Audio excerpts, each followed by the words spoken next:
اپنے بھائی کی مدد کرو، خواہ وہ ظالم ہو خواہ وہ مظلوم ہو۔ صحابہ کرام نے پوچھا اللہ کے رسول یہ مظلوم کی مدد تو کرتے ہیں اور سمجھ بھی آتی ہے، یہ ظالم کی مدد کیا ہے؟ تو نبی کریم صلی اللہ علیہ وسلم نے فرمایا کہ اس کو ظلم سے باز رکھنا اس کی مدد ہے۔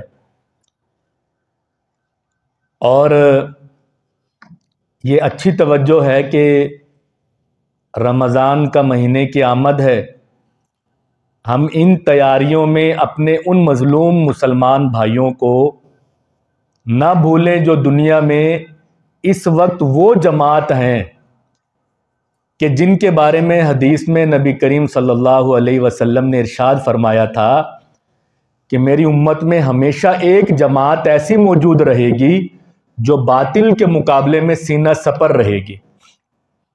کم از کم میں تو ایک طالب علم ہوں اور میں یہی سمجھ رہا ہوں کہ آج کے اس دور میں غزہ کے اندر جو مسلمان مجاہدین موجود ہیں وہی دنیا کی وہ جماعت ہے جس کے بارے میں یہ ارشاد جاری ہوا، اور مجھے کوئی شک نہیں ہے کہ فی زمانہ وہ یہ جماعت ہے۔ اور اس جماعت کے ساتھ مدد کرنے والا، اس کے ساتھ کھڑا ہونے والا، اس کے حق میں آواز بلند کرنے والا، اس کے لیے فنڈ ریزنگ کرنے والا، اس کے لیے فوڈ سپورٹ یا میڈیکل کے انتظامات کرنے والا، یا اس کے لیے کم از کم اپنے دل میں ہمدردی رکھنے والا ہی حق جماعت ہو سکتا ہے۔ اور جو بالکل اس سے کوئی سروکار نہیں رکھتا، اس کو اپنے بارے میں یہ فکر کرنی چاہیے کہ کہیں وہ اس جماعت حق سے نکل تو نہیں گیا۔ یہ رمضان المبارک کا مہینہ آتا ہے ہر سال، اللہ رب العالمین کی بے شمار نعمتیں ہیں جو میں اور آپ زندگی میں استعمال کرتے ہیں اور کرتے رہتے ہیں۔ وہ نعمتیں جب ہمارے پاس موجود ہوتی ہیں ہمیں ان کا احساس ذرا کم ہوتا ہے، لیکن جب وہ نعمت چھن جاتی ہے تو ہمیں پتہ چلتا ہے کہ وہ بہت بڑی نعمت تھی جو میرے پاس موجود تھی۔ آپ میں سے سبھی انسان بیمار ہوتے رہتے ہیں، چھوٹی موٹی بیماریاں ہر موسم کے ساتھ، ہر سال، ہر دوسرے سال ہمیں لاحق ہوتی رہتی ہیں۔ جب ہمارے پیٹ میں درد ہو جائے تو ہمیں پتہ چلتا ہے کہ پیٹ میں درد نہ ہونا بڑی عافیت اور سلامتی ہے۔ ہمارے سر میں درد ہو جائے تو ہمیں پتہ چلتا ہے کہ جو اس سے پہلے کیفیت تھی وہ بہت بڑی نعمت تھی۔ جب کرونا کی آفت آئی، بازار بند ہو گئے، تعلیمی ادارے بند ہو گئے اور آپ کی انڈسٹری بند ہو گئی، اس وقت لوگوں کو پتہ چلا کہ کاروبار کا ہونا بھی بڑی نعمت ہے، تعلیمی اداروں کا کھلنا بھی بڑی نعمت ہے، انڈسٹری کا پہیہ چلنا بھی بڑی نعمت ہے۔ تو یہ جو نعمتیں ہمارے پاس موجود ہیں، علم کی صورت میں ہو، عزت کی صورت میں ہو، ایمان کی صورت میں ہو، عافیت اور سلامتی کی صورت میں ہو، صحت و شفا کی صورت میں ہو، نیک نامی کی صورت میں ہو، تحریک اسلامی کی صورت میں ہو، یا میرے پاس زندگی کے جو اعضاء کی صحت اور سلامتی میرے رب نے مجھے عطا کی ہے، یہ سبھی ہمارے پاس نعمتیں ہیں۔ اور ان نعمتوں کے بارے میں وہ اپنی کتاب پاک میں فرماتا ہے ثم لتسألن یومئذ عن النعیم، پھر تم سے میں اس دن، قیامت والے دن سوال کروں گا کہ میں نے تمہیں پانی دیا تھا تم نے کیسے خرچ کیا، میں نے تمہیں روشنی دی تھی تم نے کیسے فائدہ اٹھایا، میں نے تمہیں عقل دی تھی تم نے کیسے عقل مندانہ کام کیے یا نہیں کیے، میں نے تمہیں صحت دی تھی تم نے میری کتنی شکر گزاری کی، میں نے تمہیں علم دیا تھا تم نے کتنا عمل کیا، میں نے تمہیں دنیا میں نیک نامی سے نوازا تھا تم نے اپنا ترہ اونچا کیا یا تم خاکسار بن گئے۔ میرے عزیز بھائیوں، یہ جو قرآن کی آیت ہے یہ مجھے اور آپ کو یہ بتاتی ہے کہ وہ جو سوال ہوگا وہ یوم اذن، اس دن ہوگا کہ جب رب کی احتساب والی محفل سجے گی اور وہ مجھ سے اور آپ سے پوچھے گا کہ لاؤ اپنا دفتر اور دکھاؤ حساب۔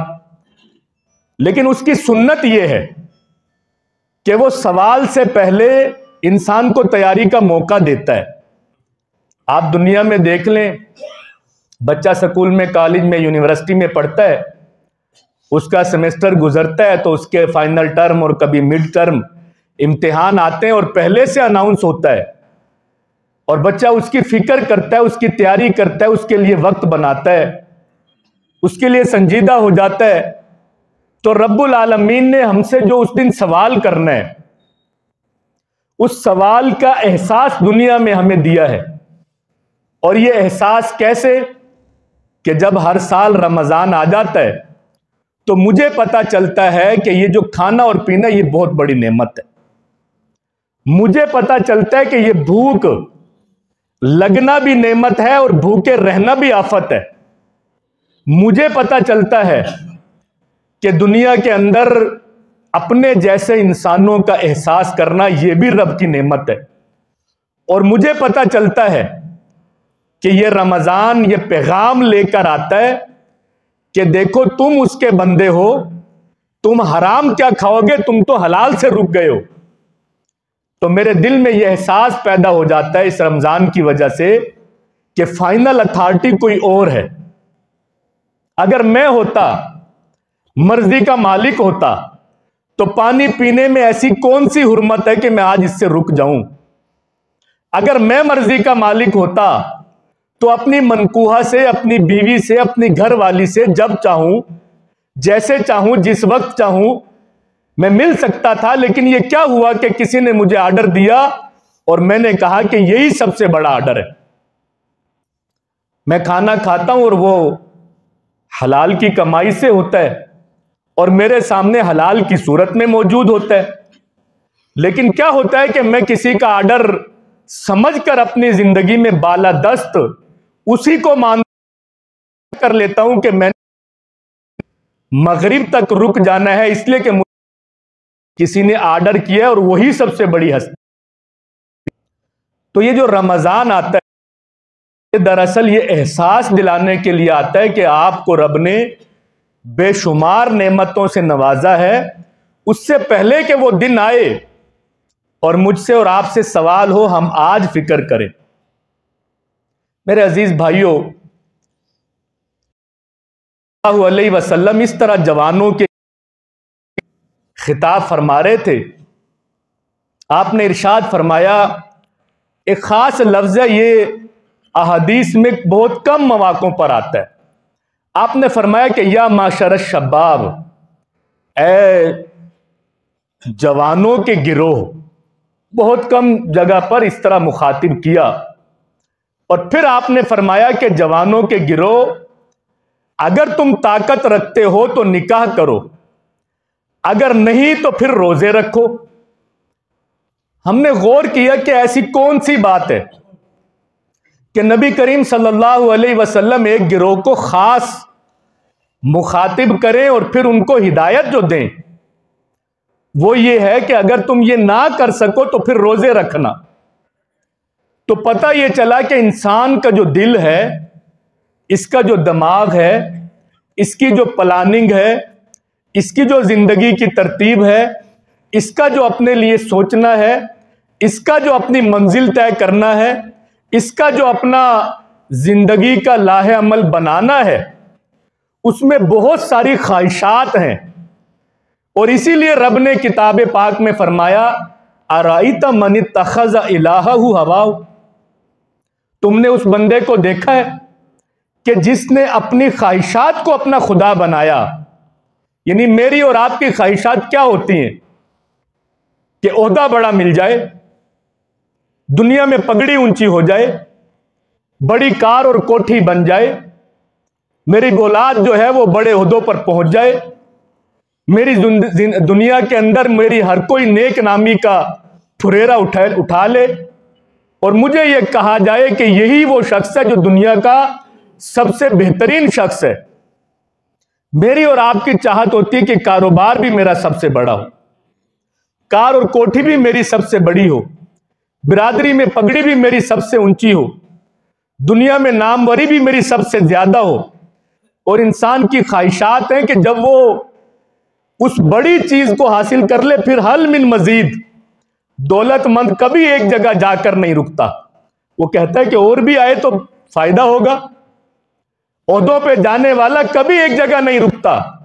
آپ دیکھ لیں، وہ کہتے تھے تیسری بار وزیر اعظم بنے گا، پھر چوتھی بار بنے گا، اب دوسری بار ایک آج شخص صدر پاکستان بن گیا۔ کون سا وہ رک گئے کہ پہلے صدر بن گئے تھے کافی ہو گیا، قوم کو لوٹ لیا؟ نہیں، وہ آج بھی کھڑے ہیں اسی لائن میں۔ اس لیے کہ یہ جو خواہشات ہیں یہ انسان کی رکتی نہیں ہے، یہ آگے بڑھتی ہیں۔ اور نبی علیہ السلام نے جو یا معاشر الشباب کہہ کے جوانوں کو مخاطب کیا اور پھر فرمایا کہ اگر تم نہ کر سکو تو پھر روزے رکھنا، اس لیے کہ روزہ تمہیں حرام سے روکے گا۔ میں سمجھتے نا کہ ہم تو بہت اچھے ہیں، ہمارا کاروبار تو رزق حلال ہے، ہم نے تو دنیا میں کبھی کسی کا مال غصب نہیں کیا، ہم نے دنیا میں کبھی کسی سے زیادتی نہیں کی، ہم نے دنیا میں کبھی کسی سے بد اخلاقی نہیں کی، ہم نے دنیا میں کبھی چوری اور زنا نہیں کیا۔ ایسے بہت سے لوگ ملیں گے، لیکن یہ جو رمضان ہے یہ مجھے اور آپ کو آ کر یہ بتاتا ہے کہ آپ کا جو ایمان ہے یہ معاشرے کی چوری کے مقابلے میں کھڑا ہوتا ہے۔ جب آپ بازار میں بیٹھیں اور سارے بے ایمان ہو اور وہاں پر آپ ہی ایماندار ہو تو آپ نشانہ بنتے ہیں۔ پوری برادری میں لوگ اسلام سے دور ہوں اور اکیلے آپ اسلامی روایات کی بات کریں تو نشانہ آپ ہی بنتے ہیں۔ محلے میں سبھی لوگ اسلام کے ساتھ کھڑے ہونے والے نہ ہوں، اکیلے آپ کھڑے ہونے والے ہوں تو آپ ہدف بن جاتے ہیں۔ یہ جو انسان خیر کے ساتھ کھڑا ہوتا ہے یہ دنیا میں ضرور ہدف تنقید بنتا ہے، یہ ضرور ستایا جاتا ہے، یہ ضرور ڈرایا اور دھمکایا جاتا ہے، یہ ضرور دنیا میں اجنبی بنایا جاتا ہے۔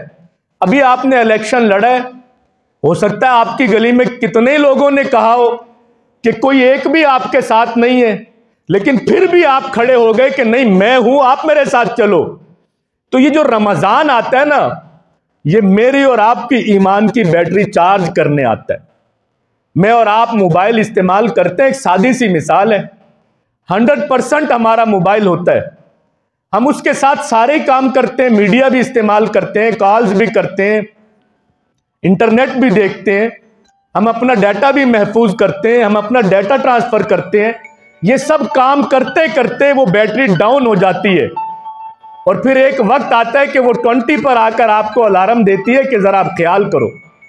جب میں اور آپ دنیا میں پھرتے ہیں برائی کے درمیان، جب میں اور آپ دنیا میں پھرتے ہیں خواہشات کے درمیان، جب میں اور آپ دنیا میں پھرتے ہیں کہ حرام کاری ہو، جھوٹ ہو، دولت کا فریب ہو، عہدے کی مکاری ہو، جب میں اور آپ یہ سب کچھ دیکھتے ہیں تو ضروری ہے کہ ہماری ایمان کی بیٹری چارجنگ کا کوئی انتظام کیا جائے۔ اور وہ انتظام کیا ہے کہ رب العالمین نے مجھے اور آپ کو 12 مہینوں میں 1 مہینہ دیا ہے اور یہ بتایا کہ یہ ان 11 کا سردار ہے۔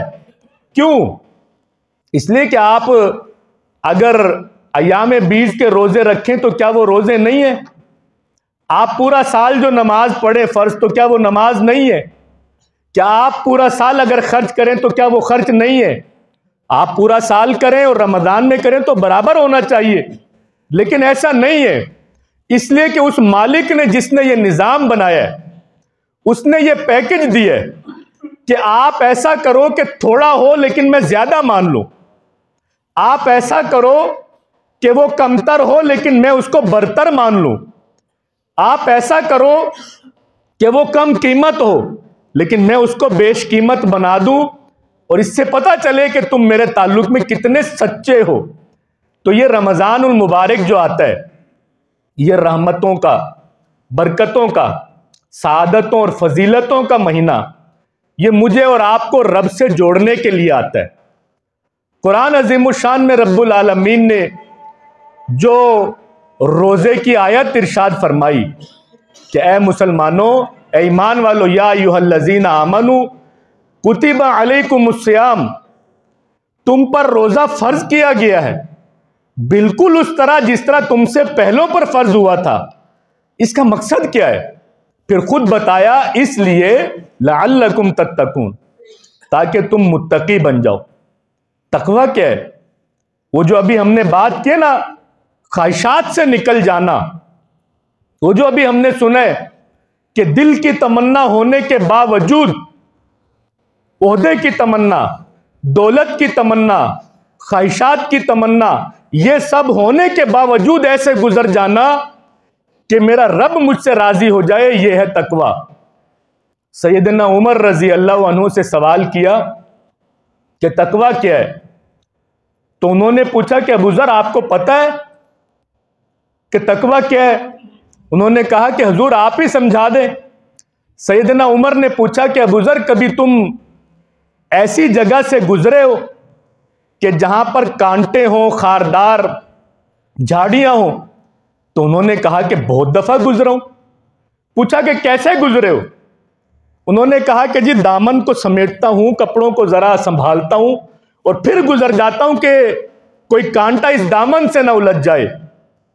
سیدنا عمر رضی اللہ عنہ نے فرمایا کہ یہی تقوی ہے کہ تم دنیا میں رہو، یہاں کی آلائشوں کے درمیان، یہاں کی آزمائشوں کے درمیان، یہاں کے منکرات اور برائیوں کے درمیان، اور پھر تم اپنا دامن بچا کر گزر جاؤ، یہی تقوی ہے۔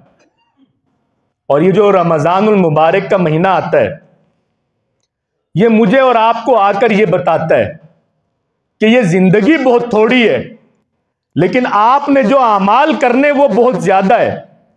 رب العالمین نے آپ کو کامیابی کا یہ نسخہ تھما دیا ہے کہ اب تم 1% کرو، میں تمہیں 70 اور 700 دوں گا۔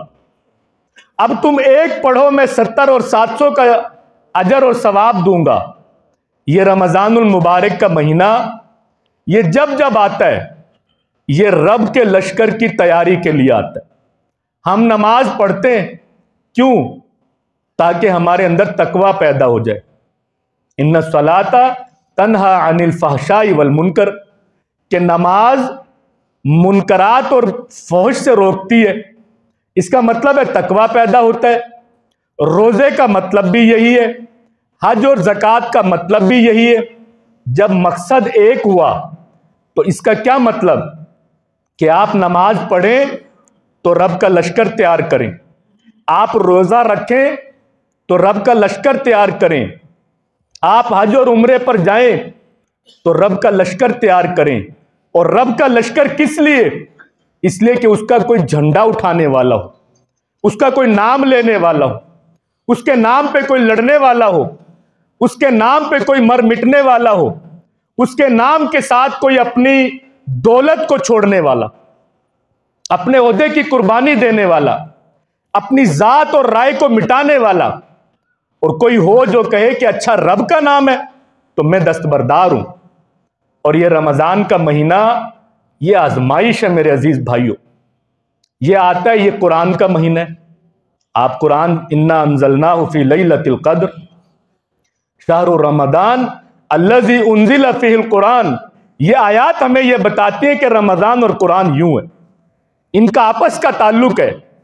میں اور آپ تحریک کے کارکن ہیں، اور استقامت کے رستے میں ہمیں کھڑے ہونے کا دعویٰ ہے۔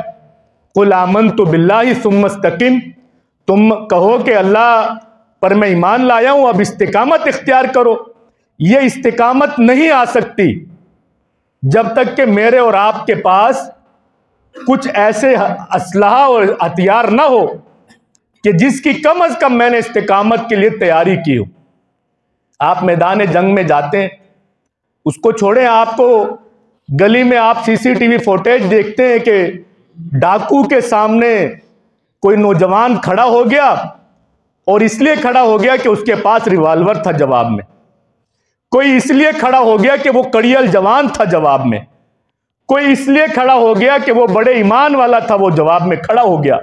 یہ سب جو استقامتیں آپ ان کو نکال کر دیکھ لیں، اس کی بنیاد کوئی کم از کم تیاری ہے، کوئی جرت مند ہے، کوئی ایمان سے مالا مال ہے، کوئی کم از کم دنیا کا اسلحہ لیے ہوئے۔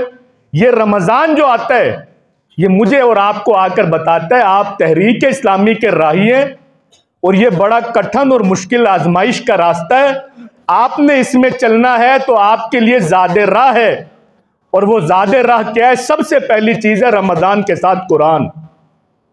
آپ کا روزہ ہو اور آپ کی جیب میں قرآن ہو، آپ کا روزہ ہو، آپ موبائل میں قرآن پڑھتے ہو، آپ قرآن سنتے ہو، قرآن کی صورتیں یاد ہے زبان سے دہراتے ہو، اور رمضان میں میرے اور آپ کے لیے ذکر، میرے اور آپ کے لیے دعا، میرے اور آپ کے لیے قیام اللیل، میرے اور آپ کے لیے انفاق فی سبیل اللہ، یہ سب راستے جو ہیں یہ دراصل تقوی ہے۔ اور میں اور آپ چاہتے ہیں کہ رمضان سے کما حقہ مستفیض ہوں، تو مجھے اور آپ کو آج ہی تیاری اس طرح کرنی چاہیے جس طرح دنیا کے امتحان کے لیے تیاری کرتے ہیں۔ میں تاجروں کو جانتا ہوں کہ جب سیزن آتا ہے، شادیوں کا سیزن آئے تو اس کے حساب سے تیاری کرتے ہیں۔ کپڑوں کی دکانوں پر آپ چلے جائیں، گرمیوں کا سمر سیزن آئے گا تو آپ کو سردی والے کپڑے مل جائیں تو آپ اس دکان پر کیوں چڑھیں گے؟ اگر آپ سردیوں میں جائیں اور وہ کہے کہ نہیں جی لالا میرے پاس تو ململ ہے پہننے کے لیے، تو آپ کیوں اس دکان پر چڑھنے لگے؟ آپ اس دکان پر چڑھتے ہیں کہ جیسا سیزن آ جائے اس کی ویسے تیاری ہو۔ تو میں اور آپ جب کہتے ہیں کہ رمضان رحمتوں کا سیزن ہے، اس کی تیاری بہت ضروری ہے۔ کم از کم میں اور آپ اس سے پہلے یہ تو کر لیں کہ رمضان آنے سے پہلے ایک شیٹ بنا لیں کہ جس پہ 5 ایسے یا 10 ایسے کام لکھ لیں کہ جو میں تہیہ کر لوں کہ یہ میں نے رمضان میں سر انجام دینے۔ وہ قرآن کی تلاوت ہو، وہ قرآن کا فہم ہو، وہ دعائیں ہو، وہ استغفار ہو، وہ تسبیحات ہو، وہ زکوٰۃ اور انفاق اور صدقات فی سبیل اللہ ہو، وہ خیر کی کوئی دعوت ہو، وہ جماعت اسلامی کا کوئی کام ہو، آپ تہیہ کر لیں کہ میں نے یہ کام کرنا ہے۔ اور دوسری شیٹ بھی آپ بنا لیں، میں اپنے بارے میں جانتا ہوں کہ میرے اندر کیا خامی ہے، آپ میرے بارے میں نہیں جانتے، اور آپ اپنے بارے میں جانتے، میں آپ کے بارے میں نہیں جانتا، لیکن ہمارا رب ہم سب کے بارے میں جانتا ہے۔ تو آئیے آج شیٹ بنا لیں کہ میں یہ کام بھی نہیں کروں گا، میں حسد کرتا تھا چھوڑ دوں گا، میں عہدہ پرست تھا چھوڑ دوں گا، میں زر پرست تھا چھوڑ دوں گا، میں خواہشات پرست تھا چھوڑ دوں گا۔ آپ یہ نیت کرتے جائیں، اور وہ جو نیتوں کو جاننے والا ہے یقین کیجئے کہ وہ آپ کو توفیق دیتا جائے گا۔ رب کا بندہ جب اس کی طرف متوجہ ہوتا ہے تو رب اس کا ہاتھ بن جاتا ہے۔ حدیث میں آپ نے پڑھا ہوگا کہ میرا بندہ جب میری طرف متوجہ ہوتا ہے تو میں اس کی طرف متوجہ ہوتا ہوں، جب وہ میری طرف چل کر آتا ہے میں اس کی طرف دوڑ کر آتا ہوں، وہ میری طرف ایک ہاتھ آتا ہے میں اس کی طرف 10 ہاتھ آ جاتا ہوں۔ لوگ کہتے ہیں جی کہ یہ کیسے ہو سکتا ہے؟ پھر وہ حدیث کا انکار کرتے ہیں کہ حدیث تو اتنے 100 سال بعد لکھی گئی۔ تو قرآن میں جو رب نے فرمایا ید اللہ فوق ایدیہم، وہ جو صحابہ نبی کے ساتھ جہاد کے لیے گئے تھے، مکے میں گئے تھے لیکن حج اور عمرہ نہیں کرنے دیا گیا، تو انہوں نے وہیں پر درخت کے نیچے حضرت عثمان کی شہادت کی خبر سن کے نبی علیہ السلام کی بیعت کر لی، اور اللہ نے جب یہ بیعت دیکھی تو فرمایا ید اللہ فوق ایدیہم، ان کے ہاتھوں کے اوپر رب کا ہاتھ تھا۔ کیا مطلب؟ کہ رب کی نصرت ان کے ساتھ تھی۔ آپ چاہتے ہیں آپ کی زندگی میں رحمتیں آئیں، آپ چاہتے ہیں آپ کی زندگی میں برکتیں آئیں، آپ اور میں چاہتے ہیں ہماری زندگی کے اندر عافیت، سلامتی اور خوشحالی آئے، چین اور سکون اور راحت آ جائے، ہمارے بچے فرما بردار بن جائیں، ہماری زندگی کے اندر کاروبار میں برکت شروع ہو جائے۔ یہ سب چیزیں یہ کہ میرا رب مجھ سے راضی ہو جائے، اور جب وہ راضی ہو جاتا ہے پھر وہ بندے کا ہاتھ بن جاتا ہے، پھر وہ بندے کا پاؤں بن جاتا ہے، پھر وہ بندے کی سماعت اور عقل بن جاتا ہے۔ آپ حیران ہوں گے کہ رب بندوں کا کیسے ہاتھ بن جائے؟ بھائی ہاتھ آپ کا ہی ہے، کاروبار آپ کرتے ہیں، برکت وہ دے دیتا ہے، اس کو کہتے ہیں کہ وہ بندے کا ہاتھ بن گیا۔ عقل آپ کی ہے، سوچتے آپ ہیں، لیکن وہ نئے نئے آئیڈیاز بھیج دیتا ہے اور لوگ کہتے ہیں کہ جی بڑا سیانہ ہو گیا۔ یہ رب کی طرف سے ہوتا ہے۔ اس لیے میرے عزیز بھائیوں اور دوستوں، یہ رمضان، اس کی بڑی اہمیت ہے۔ عموماً یہ دیکھا گیا ہے کہ لوگ پہلے روزے تو بھر بھر کر مسجدوں میں آتے ہیں، پھر 5 کے بعد ذرا تھوڑا سا کم ہو جاتے، پھر 10 کے بعد ذرا تھوڑا اور کم ہو جاتے، اور آخر میں پھر وہی روٹین۔ تو آپ یہ تہیہ کر کے اٹھیں کہ یہ رمضان کا آخر تک میں نے ایسے گزارنا ہے کہ میرے ایمان کی بیٹری چارج ہو جائے اور میں سوچ سمجھ کے ایک سنجیدہ مسلمان بن جاؤں۔ اور یہ جو رب کا لشکر تیار کرنے والی بات ہے کہ خیر کے لیے اٹھنا، خیر کے لیے کھڑے ہونا، اسلامی نظام کو نافذ کرنے کی جد و جہد کرنا، جماعت اسلامی کا جھنڈا اٹھانا، اس جھنڈے کی آواز کو دور تک پہنچانا اور خیر کے لیے کام کرنا۔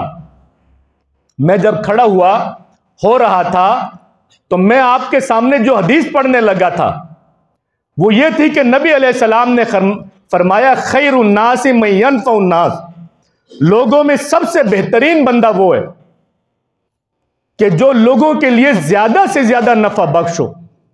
آپ نفع بخش بننا چاہتے ہیں تو میرے اور آپ کے سامنے رمضان ہے، اور یہ رمضان اگر میری اور آپ کی تربیت کر دے تو میں اچھا تحریک اسلامی کا کارکن بن جاؤں، میں اچھا اپنے علاقے کا ایک رہائشی بن جاؤں، میں اپنی برادری کا ایک اچھا مسلمان ممبر بن جاؤں، میں اپنے کاروبار کا ایک اچھا تاجر بن جاؤں۔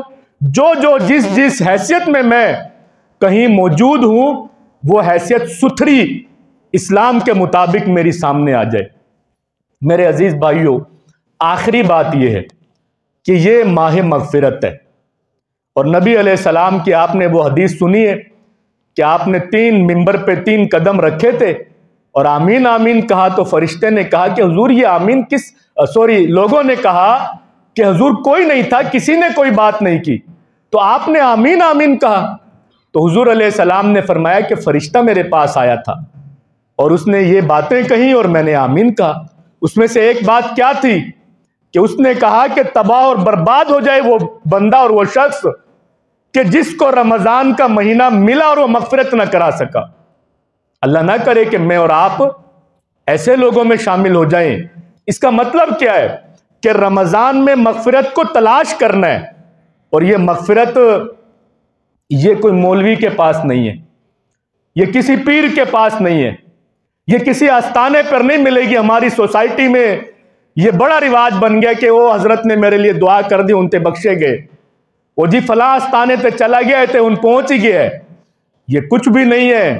مغفرت اور بخشش دینے والا وہ ایک ہی ذات ہے، اور وہ چاہے تو کسی بڑے سے بڑے بظاہر اللہ والے کو پکڑ لے، اور وہ چاہے تو کتنے گناہگار کو بخش دے۔ سیدنا ابو ہریرہ رضی اللہ عنہ کا واقعہ یہ سنا کر اپنی بات ختم کر رہا ہوں۔ وہ کہتے ہیں کہ میں ایک دن رات کے وقت عشاء کی نماز پڑھ کے اپنے گھر جا رہا تھا، مجھے پیچھے سے ایک عورت نے آواز دی۔ میں نے مڑ کر دیکھا تو ایک جوان لڑکی تھی، خوبصورت تھی، رات کا اندھیرا تھا، ویرانہ تھا، اور میں بڑا حیران ہوا کہ اس ویرانے میں، اس اندھیرے میں، رات کے اس پہر میں ایک لڑکی نے، وہ بھی نوجوان، ابو ہریرہ کا نام لے کر آواز دی ہے۔ تو میں پریشان ہو گیا۔ وہ لڑکی میرے پاس آئی، اس نے کہا ابو ہریرہ آپ سے ایک سوال کرنا ہے۔ تو کہتے میں پریشان تھا، میں نے کہا پوچھو کیا سوال ہے۔ اس نے کہا کہ ابو ہریرہ مجھ سے زنا ہو گیا اور بدکاریاں ہو گئیں، کیا میرا رب مجھے معاف کرے گا؟ ابو ہریرہ رضی اللہ عنہ کہتے کہ میں اس سارے منظر کی وجہ سے پریشان ہو گیا تھا، لہذا میں نے جلدی میں جان چھڑانے کے لیے کہا کہ اللہ معاف نہیں کرے۔ میں اپنے گھر چلا گیا، لیکن میرے دل میں یہ احساس ہوا کہ ابو ہریرہ لگتا ہے تم سے غلطی ہو گئی، اور پوری رات میری اسی طرح پریشانی میں گزر گئی۔ کہتے ہیں کہ اللہ اللہ کر کے صبح ہوئی، یعنی پریشان رہے، صبح ہونے کا انتظار کرتے رہے۔ جب صبح ہو گئی تو کہتے میں نماز کے فوراً بعد حضور علیہ السلام کے پاس آیا اور میں نے رات والی بات سنائی، اور میں نے کہا حضور میں پزل ہو گیا تھا، میں پریشان ہو گیا تھا، آپ بتائیے کہ کیا فیصلہ اور معاملہ ہوگا؟ تو کہتے ہیں نبی علیہ السلام نے فرمایا ابو ہریرہ تم نے غلطی کی، اور اب تم جاؤ اس عورت کو تلاش کرو اور اس کو خوشخبری سناؤ، یہ نہ ہو کہ تمہاری وجہ سے کوئی توبہ کرنے والا جہنم میں چلا جائے اور مایوس ہو جائے۔ ابو ہریرہ کہتے ہیں کہ میں فوراً اٹھا اور میں نے مدینہ کی گلیوں میں آواز بلند کی کہ وہ فلاں لڑکی، اور میں بازاروں میں آوازیں دے رہا تھا، لوگ کہہ رہے تھے ابو ہریرہ آج دیوانہ ہو گیا۔ اور میرا مسئلہ دیوانگی نہیں، میرا مسئلہ کسی کو بچانا تھا۔ کہتے میں پورے دن آوازیں لگاتا رہا، وہ لڑکی مجھے نہ ملی۔ دن گزر گیا، میں رات کو عشاء کی نماز پڑھ کے جا رہا تھا، پھر اسی طرح پیچھے سے آواز آئی ابو ہریرہ میری بات سن۔ کہ میں نے پیچھے مڑ کے دیکھا تو وہی لڑکی تھی، میرے پاس آئی، اس نے پھر کہا کہ ابو ہریرہ میرے سے بڑے گناہ ہو گئے، کیا میرا رب مجھے بخشے گا؟ تو میں نے کہا کہ ضرور، اگر تم نے اخلاص سے توبہ کر لی تو وہ رب تمہیں معاف کر دے گا۔ کہتے ہیں کہ وہ خوش ہوئی، اس نے کہا ابو ہریرہ تو گواہ بن جاؤ، میں اپنے رب سے اخلاص کے ساتھ توبہ اور مغفرت طلب کرتی ہوں۔ وہ لڑکی چلی گئی۔ نبی علیہ السلام نے اگلے دن یہ واقعہ سنا اور کہا کہ ابو ہریرہ اگر وہ اپنی بات میں سچی تھی تو وہ جنتی ہے۔ میرے عزیز بھائیوں، یہ رمضان ماہ مغفرت ہے، یہ ماہ قرآن ہے، یہ ماہ استغفار ہے، یہ دعاؤں کا مہینہ ہے اور انفاق فی سبیل اللہ۔ فلسطین کے بھائیوں کو یاد رکھنے کی بڑی ضرورت ہے کہ میں اور آپ دعاؤں میں بھی یاد رکھیں، اور جو ان کے لیے فنڈ ریزنگ یا چندہ اپنے گھر سے اپنی گلی سے کر سکتے ہوں وہ بھی ضرور کریں۔ میں اللہ رب العالمین سے دعا گو ہوں جو کہا سنا اس پر ہم سب کو عمل کی توفیق عطا فرمائے۔ جزاکم اللہ خیر۔